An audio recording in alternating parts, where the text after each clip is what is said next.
You're here for the 1:30 to 2 o'clock SBA presentation with Brad Currie on recovering and moving forward with the SBA. You are in the right place. And with that, I'll turn it over to Brad Currie. Excellent. Thank you, Tommy. Appreciate it. Let's see if I can get this going correctly.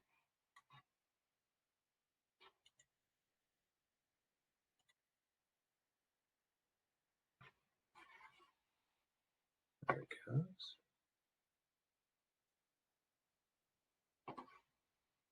Brad, it looks good. Yeah, I was just going to say, it looks perfect. You've got it up and running, so I'm going to mute and let you take it from here. All right, wonderful. Thank you so much. Appreciate you including myself and the SBA in this Small Business Summit. That's been a very good group of presenters to follow behind. Hopefully I can help us finish strong here. So my presentation, I'm going to touch on the different disaster assistance programs that the SBA has been doing and are going to be continue doing moving forward. And then also talk about some other aspects of the SBA that many people may not be too familiar with, and how they may help you take that pivot or that turn in your business to find new revenue streams as well. So let's see if this is going to work for me. All right. So most people are familiar with the Paycheck Protection Program. Applications in today, basically. So if you haven't already applied through your lender for the Paycheck Protection Program or the PPP, it may be too late because it actually has to be submitted to the SBA today. For national numbers, the program as of June 20th, that's the most updated numbers I have, but total loan numbers across the country were over 4.5 million number of loans for a net dollar amount of $514 billion, almost $515 billion. The program helped and is continuing to help small businesses across the country to continue to pay their employees, to help pay for their health insurance and all those payroll costs, as well as some of the utilities, rent, lease, mortgage interest, things like that as well. And of course, if you've participated in this program or have been following it much at all, you've noticed that it's changed quite a bit from the very beginning till where we're at now. There's been some changes in the term of it, in the amount of time you have to spend the funds. So it went from 8 weeks to 24 weeks that people can actually use those funds now. It was really hard to be able to spend all that money that you were getting within that 8-week period and you're not even open. And then dealing with employees that didn't want to come back because they may have been making more money on unemployment with the benefits that came through the CARES Act as well. So it's been moving around, and we've been constantly trying to improve it and help make it possible to get the most funds out to as many businesses as we can, and make it possible for as many businesses to be able to get full forgiveness as well. I skipped over a little bit, but so the Maine numbers also here in Maine were 26,400 total PPP loans.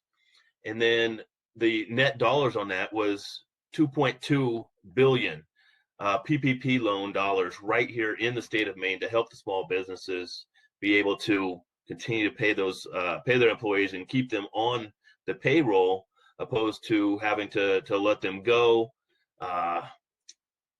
It's been tough for a lot of businesses here, understandably, especially with the seasonality of Maine, and we're in the middle of what we should be thriving in right now. So hopefully the PPP and the EIDL, Economic Disaster Loan, has been helping these businesses get through this, and will continue doing so. You'll see it says amount of funding remaining. So the program still has over $125 billion in it. That was based off of the second load of funding that came through when we ran out a week into it to begin with. So There's still funds in there. Like I said, it does close today. Right now, we don't know what Congress plans to do with the additional funds, if they're going to reallocate it in some way, or what the situation is going to be. It's just going to be a wait and see kind of thing for Congress to figure out what they want to do with those funds. However, I do suggest, if you haven't already, go to our website, the sba.gov/ME. Scroll down, that's our district office website. Scroll down to email updates. Click on get email updates, put in your email address, and then when new information comes out about this or anything else that the SBA is pushing out, our bi-weekly newsletters of events that we're doing will get pushed out in that way as well. But if you sign up for it, you'll be able to find out as soon as we do of what's going to be happening with those additional funds, if anything. So a little bit more information on the PPP. After they did the PPP Flexibility Act, it adjusted it to where the businesses can use 60% towards payroll, 40% towards other eligible costs, and still be able to maintain forgiveness, which that loosened it up quite a bit for those small businesses as well. Before it was 75 and 25, and now with that 60% minimum to be able to still get that forgiveness really helps. Plus, they've extended it up to 24 weeks. There's a 10-month deferment for payments as well. So if you do have to make payments because you didn't get full forgiveness for whatever the case may be, then you don't have to start making those payments until 10 months after you had received those funds. Let's see. So you can get more information on the PPP through our website, the SBA.gov. That'll take you to the national headlines there and see all the different information that we have on coronavirus, on disaster assistance, on funding, all right through that website. So as I mentioned, the SBA is only taking applications till the end of today for the PPP, and that basically means you had to have already applied. Your lender has to have approved you on their end and get it submitted by the end of today. The Economic Injury Disaster Loan, or the EIDL, the EIDL, it started in the middle of March. It's had its challenges as well. SBA has been doing disaster assistance for decades, helping with hurricanes, fires, floods, all kinds of natural disasters. And although those are huge events, but they're more localized. And with this nationwide pandemic, for us, worldwide overall, but nationwide pandemic with millions of small businesses affected, our systems weren't able to hold up as well as we would have liked at the very beginning. So they streamlined things and made it a little easier to be able to apply for the EIDL. They've made some changes in it as well to where you can get an advance based off the number of personnel you have that work for you. And they're finally getting through all those loans, all those applications. There were over 5 million applications nationwide that they're finally getting through. As you can see on the numbers of loans approved is 1.7 million as of about 10 days ago. And between then and now, I'm sure they've increased that even more. It took a while to get going, but they're rummaged through there pretty quick and making some progress and getting money to small businesses across the country and here in Maine to be able to help pay the working capital costs. Those funds can be used towards your regular monthly bills that were already in effect prior to the pandemic, or anything that because of the pandemic you had to start this new payment for whatever reason like that. So in Maine with the EIDL, so far, as of also June 20th, there's been 6,670 loans approved and over $416 million in EIDL funds going towards Maine small businesses. And that was 10 days ago. I'm sure that has gone up, and we expect it to continue to go up at an increasing rate because they've been able to hire new people on at the Office of Disaster Assistance to work through these and get those small businesses funded. The SBA main district office here has been putting a lot of other things that we do on hold so that we can really focus on this. And as the PPP closes down and these are finally getting through the application process a little quicker and more smoothly, we're able to divert back into some other programs and services the SBA does, but we're still answering questions. If you're having issues with your EIDL, if you have received an email that may look suspicious to you about your EIDL application, you've been approved, it's telling you go into a portal, things like that, that's actually a really good email. That's a legitimate email. I've had several people call and say it just doesn't look right. I want to make sure. And that is great. Please, if you receive any emails that say they're from the SBA or they're EIDL or they're PPP or anything like that, and it just doesn't quite seem right, please call me, email me, and I'll help verify that it's a legitimate email and help you understand what those next steps are that you may have to do. So also some of the disaster relief stuff that we're doing is SBA debt relief. If your business currently has or does get a new SBA guaranteed loan, the SBA is making 6 months worth of payments on those current SBA guaranteed loans. If you're able to get a new SBA guaranteed loan and it closes prior to September 27th, 2020, we'll also make those first 6 payments for you as well. This also includes the 504, the 7A, the microloans. All of those different loan programs are part of this debt relief. So if you currently have an SBA guaranteed loan and you're still making those payments, you can actually stop or you can continue on, but the SBA is going to continue making those monthly payments as well for a total of 6 payments. You just end up doubling it up if you continue making those payments, or you stop and the SBA is doing it. It's going to not affect your loan at all in an adverse way. I mean, if you decide you are trying to make some changes and you're trying to grow your business and you need to get a new loan for some equipment, or you're going to move and you're going to buy a new piece of property, you can do all those things. I suggest doing it soon so that you're ensured that it closes prior to the September 27th deadline. The 504 loans, if you're going to be buying property, doing some construction, things like that, it all kind of falls into that 504 guarantee. Then you're going to want to do that before the middle of August, because there's going to be some additional time that the community development company or corporation has with it and things like that too. So it will still be able to close by September 27th completely.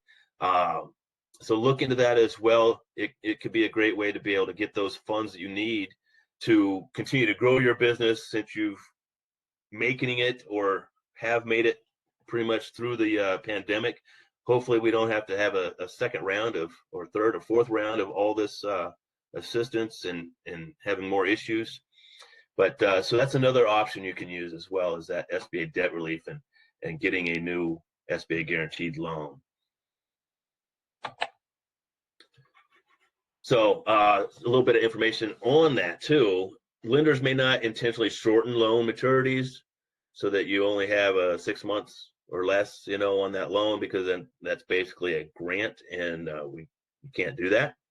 SBA expects lenders to establish the repayment schedule and the loan maturity for new loans in the same manner as the lender similarly sized SBA guaranteed loans approved for prior to the COVID-19 emergency. So they can't expedite it, they can't shorten the terms, they have to process it the exact same way they process it all the time before the whole pandemic even existed. So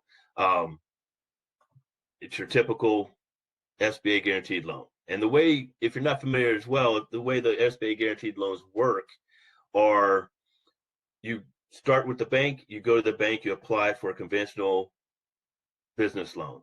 If for some reason your application does not meet the bank policies, then they can add that SBA guarantee to it, which mitigates their risk and still allows them to fund your project or whatever it is that you're trying to get those funds for your business. There's a little bit more to it. Each guarantee has a little bit different usage to it. The 7A program covers just about anything that you might need funds for your business. The 504, that's for the commercial real estate. Microloans, those go up to $50,000. They have some mandatory training classes that you might have to take as well that would help get your business finance knowledge up a little bit better, so you are more marketable for those larger loans. Yeah, so that's basically the financing portion of that and the debt relief. So when we're moving forward to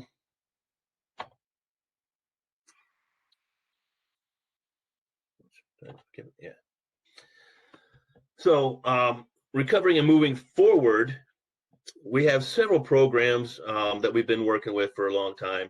One also on the SBA Guaranteed Loans, we've also increased the amount of the SBA Express loan, which typically it had a max of $350,000 and a 50% guarantee for the bank.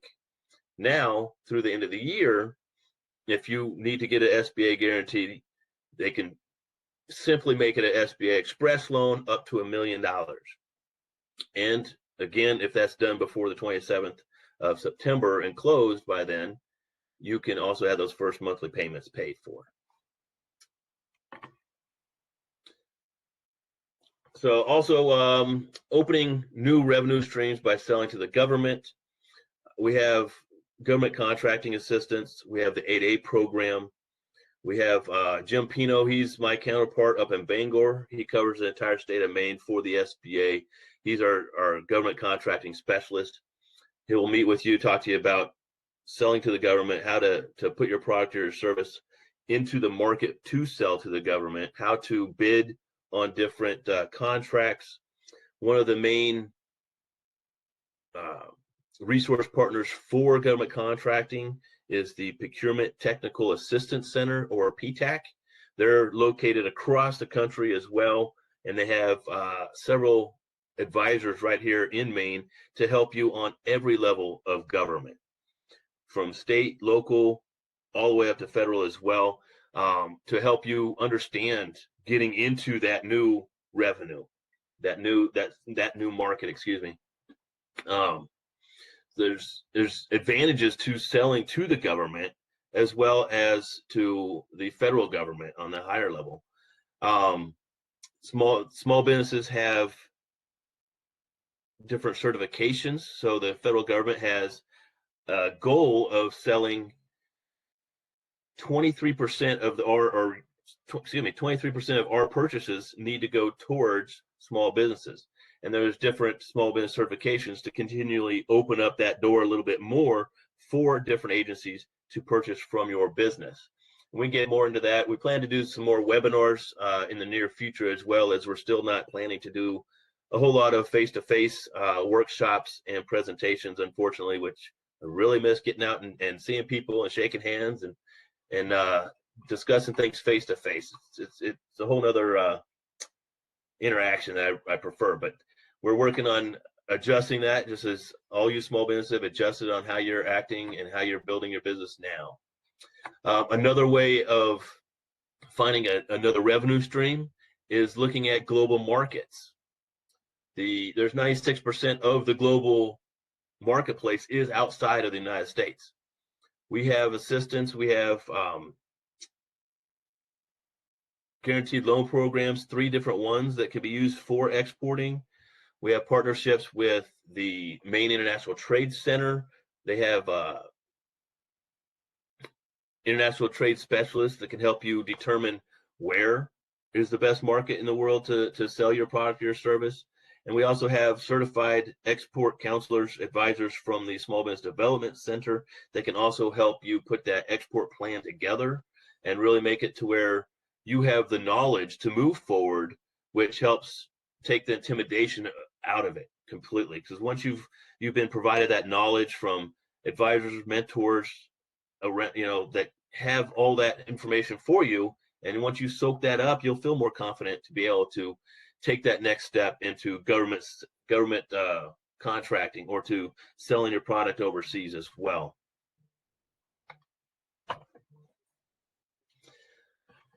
We also have grants for research and development, the SBIR, STTR programs.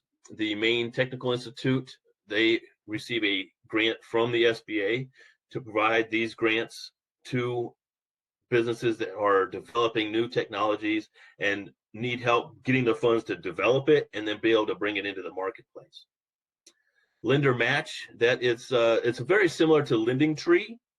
So if you are looking to get a business loan, but you want a new lender, or you don't know a lender to go to, you're not currently working with one, when you're ready to approach a lender and actually apply for a loan, and you have your business plan, you have all the information that you need to move forward to apply, you can go into Lender Match, put in a little bit of information, and then hit submit. And on the back side of that are several SBA lenders that are looking to find new businesses to lend to. They'll review your information and they'll say yes or no that they're interested. If they say yes, then you'll get a message and it'll open up lines of communication so you can start talking about it. It's not like the Lending Tree for mortgages in a way, because you're not going to get bombarded by 50 different lenders that are trying to sell you a mortgage. You probably will get contacted by 5, 6, 15, maybe up to 15 different lenders, depending on what your business is and where you're located, what you're trying to do.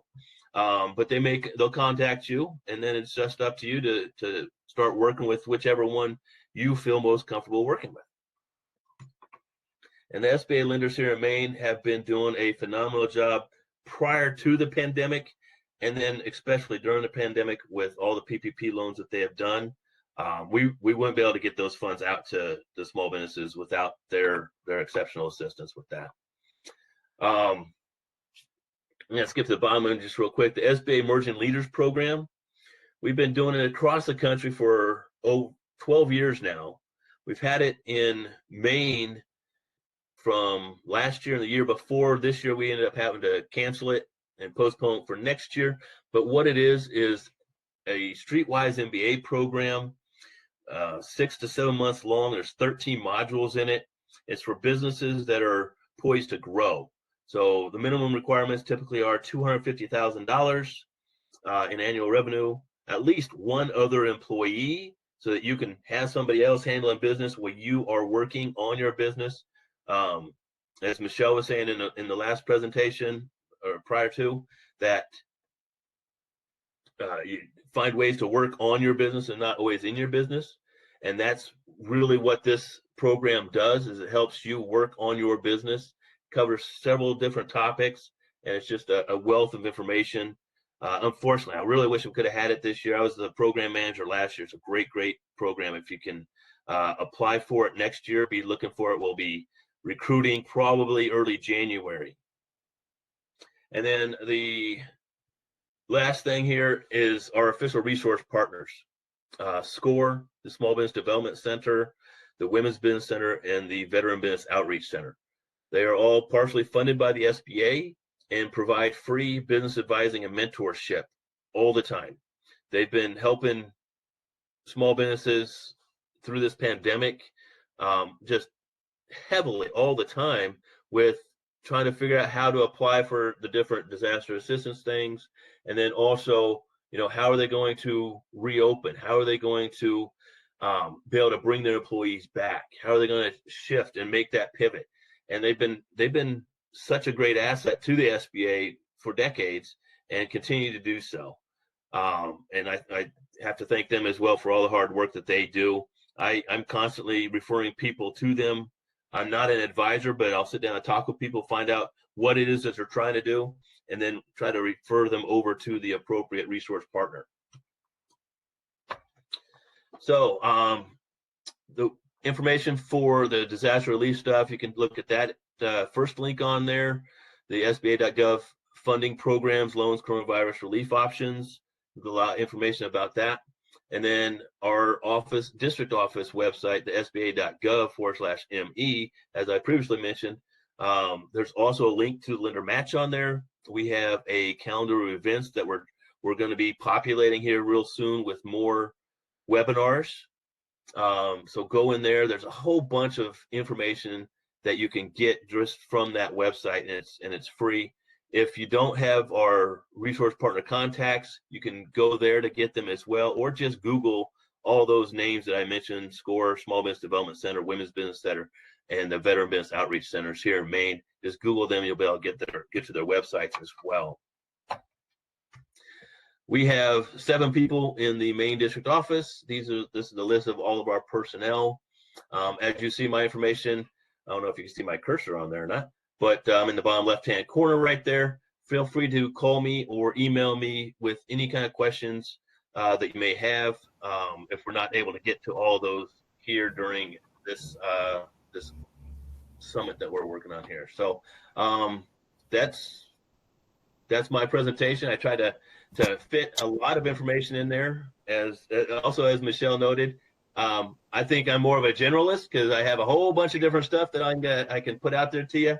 So if you have any questions, you don't know where to go when it comes to business, contact me. We have great relationships with a lot of the different organizations that are on here today and several others as well.